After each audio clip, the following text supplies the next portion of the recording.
સ્વાગત છે મારી ચેનલ શિહરી રસોઈ ઘરમાં। આજે આપણે બનાવીશું ચોમાસા સ્પેશિયલ એકદમ નવું પંજાબી શાકને ટક્કર આપે તેવું નવું શાક, એ પણ માત્ર બટેટાથી જ।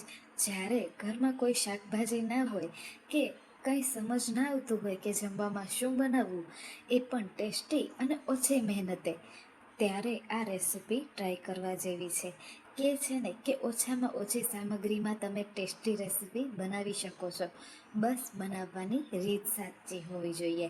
તો ચાલો બનાવવાનું શરૂ કરીએ। સૌપ્રથમ મેં અહીંયા મીડિયમ સાઇઝના 3 નંગ બટેટા લઈ લીધા છે। બટેટા ડૂબે એટલું આપણે પાણી એડ કરી દઈશું અને કુકરમાં 2 થી 3 સીટીઓ આવવા દઈશું।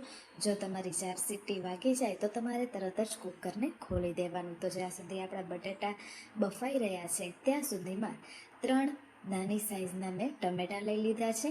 ટમેટાં તમારે પાકા જ ઉપયોગમાં લેવા। ત્યારબાદ આપણે તેના 4 પીસીસમાં કટ કરી લઈશું। તો ટમેટાના ભાગ કર્યા બાદ આપણે ઉપરથી જે એનો એક્સ્ટ્રા કચરાવાળો ભાગ છે તેને અલગ કરી લઈશું, તે ખૂબ જ જરૂરી છે। મિક્સર ગ્રાઇન્ડરની અંદર આપણે એડ કરી દઈશું અને ફાઇન એવી પેસ્ટ રેડી કરી લઈશું, પાણી એડ નથી કરવાનું। હવે આપણા શાકને પંજાબી શાક કરતાં અથવા તો હોટલના શાકને ટક્કર આપે તેવો ટેસ્ટ આપવા માટે એક પેસ્ટ બનાવી લઈશું। તેના માટે મેં ખાંડણીની અંદર અડધી વાટકી જેટલું લસણ વાટી લીધું છે। લસણ વટાઈ જાય એટલે આપણે તેની અંદર કશ્મીરી લાલ મરચું પાવડર એડ કરી દઈશું। ત્યારબાદ ધાણા જીરું પાવડર, સ્વાદ પ્રમાણે મીઠું એડ કરી દઈશું। મીઠું એડ કર્યા બાદ આપણે બધી જ વસ્તુઓને સારી રીતે મિક્સ કરી લેવાની છે, પાણીનો ઉપયોગ આપણે નથી કરવાનો। બહુ તમને ડ્રાય એવું લાગે તો તમે 1 થી 2 ચમચી જેટલું પાણી એડ કરી શકો છો। તો અહીંયા બધી જ વસ્તુ મિક્સ થઈ અને આપણી સારી એવી પેસ્ટ બની અને તૈયાર થઈ ગઈ છે। અહીંયા આપણા બટેટા પણ બફાઈ ગયા છે। તો બટેટા બાફતી વખતે એક વાતનું આપણે ખાસ ધ્યાન રાખવાનું છે કે બટેટાને આપણે કટ કરી અને બાફવાના નથી, તેને આખા નંગની અંદર જ આપણે એડ કરવાના રહેશે। સાથે જ આપણા બટેટા ઓવરકુક ન થઈ જાય તેની પણ આપણે ધ્યાન રાખવાની।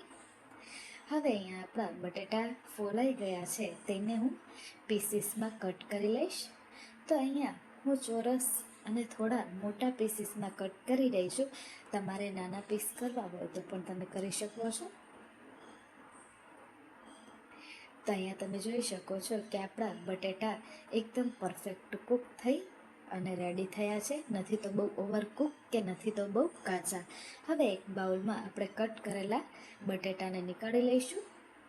એ બાઉલની અંદર ઉપરથી આપણે અડધી ચમચી જેટલી હળદર પાવડર, 1 ચમચી કશ્મીરી લાલ મરચું પાવડર અને 1 ચમચી જેટલું તેલ એડ કરી દઈશું અને બધી જ વસ્તુને બટેટા સાથે મિક્સ કરી લઈશું। આ પ્રોસેસથી આપણું બટેટાનું શાક જ્યારે બનીને તૈયાર થશે ત્યારે બટેટાની અંદર સુધી સરસ એવો મસાલાનો ટેસ્ટ આવશે। ત્યારબાદ ગેસ પર આપણે કડાઈને ગરમ થવા માટે મૂકી દઈશું।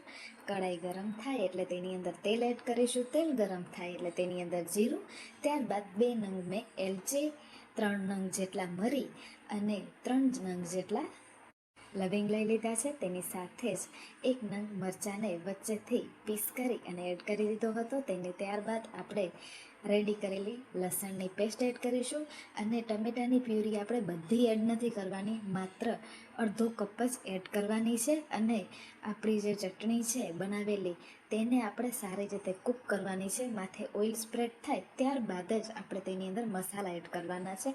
મસાલામાં ધાણા જીરું પાવડર, ફરીથી થોડું ગ્રેવીનું કશ્મીરી લાલ મરચું પાવડર અને પિંચ ઓફ હળદર એડ કરી દેવાની છે।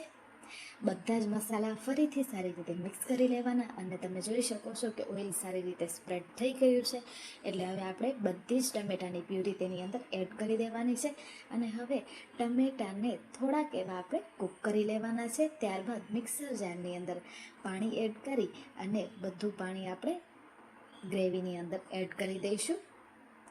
તો સારી રીતે થોડીક એવી ઉકળવા લાગે ગ્રેવી આપણી, ત્યારે આપણે તેની અંદર રેડી કરેલા આપણા બટેટા એડ કરીશું। તો તમે અહીંયા જોઈ શકો છો કે આપણા ઉપર તેલ સ્પ્રેડ થવા લાગ્યું છે। તે આ સ્ટેજ ઉપર આપણે ગરમ મસાલો અને કસૂરી મેથી એડ કરી દઈશું અને હવે બટેટા પણ એડ કરી દઈશું। બટેટા એડ કર્યા બાદ બધી જ વસ્તુને આપણે સારી રીતે મિક્સ કરી લેવાની છે. બટેટા એડ કર્યા બાદ આપણે 1 થી 2 મિનિટ માટે સારી રીતે કૂક થવા દઈશું, જેનાથી ગ્રેવીનો બધો જ જે ફ્લેવર છે તે બટેટાના અંદર સુધી જશે.